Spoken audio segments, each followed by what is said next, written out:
নমস্কার বন্ধুরা, নবদিগন্ত চ্যানেলের পক্ষ থেকে আপনাদের সকলকে জানাই স্বাগতম।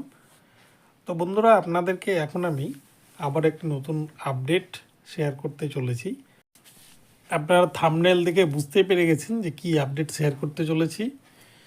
তো এখন চলুন আমরা বিচারপতির বিরুদ্ধে অভিষেক ব্যানার্জি যে আর্জি ছিল এবং যে মামলা দায়ের হয়েছিল তা কিন্তু সুপ্রিম কোর্ট থেকে রিফিউজড করে দেওয়া হয়েছে। তো এই প্রসঙ্গে কেন বিচারপতিদের বিরুদ্ধে আবেদন খারিজ করে দিল সুপ্রিম কোর্ট, আমরা এই ভিডিওর মাধ্যমে জেনে নিই। তবে তার আগে বলে রাখি, যারা প্রথমবার আমার চ্যানেলে এসেছেন আপনারা কিন্তু অবশ্যই আমার চ্যানেলটিকে সাবস্ক্রাইব করে অল নোটিফিকেশান অন করে রাখবেন। তো এই ধরনের আপডেট প্রতিনিয়ত পেতে কিন্তু আপনারা অবশ্যই আমার চ্যানেলটিকে আপনারা ফলো করবেন। তো চলুন আমরা এবার আজকের আপডেটটি প্রথম থেকে শেষ পর্যন্ত সম্পূর্ণ জেনে নিই।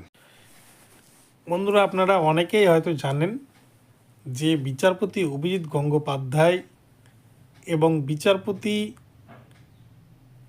অমৃতা সিনহা ম্যামের বিরুদ্ধে কিন্তু সুপ্রিম কোর্টে আবেদন করেছিলেন আমাদের সর্বভারতীয় তৃণমূলের সাংসদ অভিষেক ব্যানার্জি।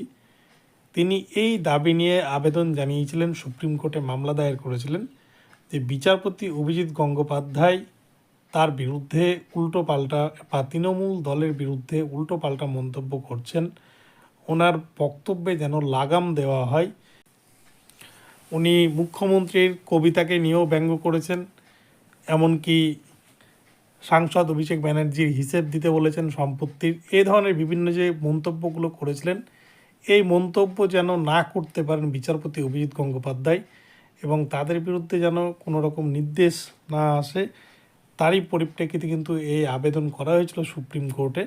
অপরদিকে বিচারপতি অমৃতা সিনহাও নিয়োগ দুর্নীতি কাণ্ডে একের পর এক কিন্তু নতুন চাঞ্চল্যকর রায় ঘোষণা করছিলেন এবং সেই প্রসঙ্গে কিন্তু অভিষেক ব্যানার্জি সুপ্রিম কোর্টে আবেদন জানান যে বিচারপতি অমৃতা সিনহা ম্যাম এবং বিচারপতি অভিজিৎ গঙ্গোপাধ্যায় যেন এইরকমভাবে বক্তব্য পেশ না করতে পারেন, তাদেরকে যেন লাগাম টানা হয় তাদের বক্তব্য পেশের ওপর। এই আবেদন নিয়ে সুপ্রিম কোর্টে আবেদন করা হলেও সুপ্রিম কোর্ট এই মামলা কিন্তু গ্রহণ করেনি। সুপ্রিম কোর্ট থেকে এই মামলা ফেরত পাঠিয়েছে সুপ্রিম কোর্টের প্রধান বিচারপতি। তার সুপ্রিম কোর্টের পক্ষ থেকে একটাই দাবি, বিচারপতিদের বিরুদ্ধে এরকম ধরনের কোনো মামলা গ্রহণযোগ্য হয় না সুপ্রিম কোর্টে এবং এই মামলার কোনো যৌক্তিকতা নাই বলেই কিন্তু এই মামলাকে সুপ্রিম কোর্ট থেকে খারিজ করে দেওয়া হয়েছে এবং এই মামলা গ্রহণযোগ্য হয়নি সুপ্রিম কোর্টে। তো বিচারপতিদের বিরুদ্ধে কোনো ব্যবস্থা গ্রহণ করবে না বা বিচারপতিদের বিরুদ্ধে এইভাবে কোনো ব্যবস্থা গ্রহণ করা যাবে না, এমনটাই কিন্তু বোঝা যাচ্ছে সুপ্রিম কোর্টের পক্ষ থেকে।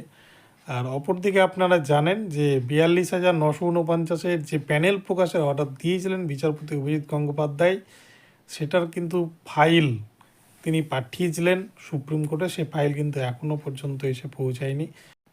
অনেকেই হয়তো ভাবছেন যে কোন ফাইল, কিসের ফাইল। বিচারপতি গঙ্গোপাধ্যায় 42,949 যে অর্ডার দিয়েছিলেন 3রা জানুয়ারি 2024, সেই অর্ডারকে ডিভিশন বেঞ্চে চ্যালেঞ্জ করেছিল প্রাথমিক শিক্ষা পর্ষদের চেয়ারম্যান গৌতম পাল মহাশয় এবং সেখানে কিন্তু সৌমেন সেনের ডিভিশন বেঞ্চ, কলকাতা হাইকোর্টের সৌমেন সেনের ডিভিশন বেঞ্চ সেই প্যানেল প্রকাশের ওপর স্টে জারি করে। তাই তিনি অর্থাৎ বিচারপতি গঙ্গোপাধ্যায় ভীষণ হতাশাগ্রস্ত হয়ে তিনি এমন মন্তব্য করেন যে বিচারপতি সৌমেন সেন বা ডিভিশন বেঞ্চ কাদেরকে বাঁচাতে চাইছেন, আর সেই জন্যই উনি প্যানেল প্রকাশে স্টে অর্ডার দিচ্ছেন।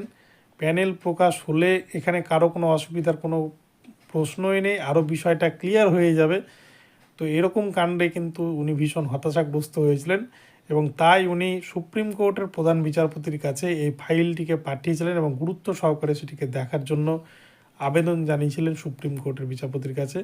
তো এখনও সেই ফাইলটি আসেনি, সেই ফাইলটি আসলে সেটারও কিন্তু আপডেট আপনারা পেয়ে যাবেন। তো বন্ধুরা, এখন এ পর্যন্তই রইল আপনাদের জন্য আপডেট, আবার পরবর্তী আপডেট নিয়ে আসবো আপনাদের জন্য। তো ভিডিওটি ভালো লাগলে অবশ্যই কিন্তু চ্যানেলটিকে সাবস্ক্রাইব করে আমার ভিডিওতে লাইক, শেয়ার, কমেন্ট করে দেবেন এবং এ ধরনের আপডেট প্রতিনিয়ত পেতে কিন্তু অবশ্যই আমার চ্যানেলটিকে আপনারা ফলো করবেন। তো চলুন পরবর্তী আপডেট নিয়ে আবার আপনাদের সাথে দেখা হচ্ছে। তো আপনারা কিন্তু আমার চ্যানেলে নজর রাখবেন। ধন্যবাদ। পরবর্তী ভিডিও নিয়ে আসছি আবার।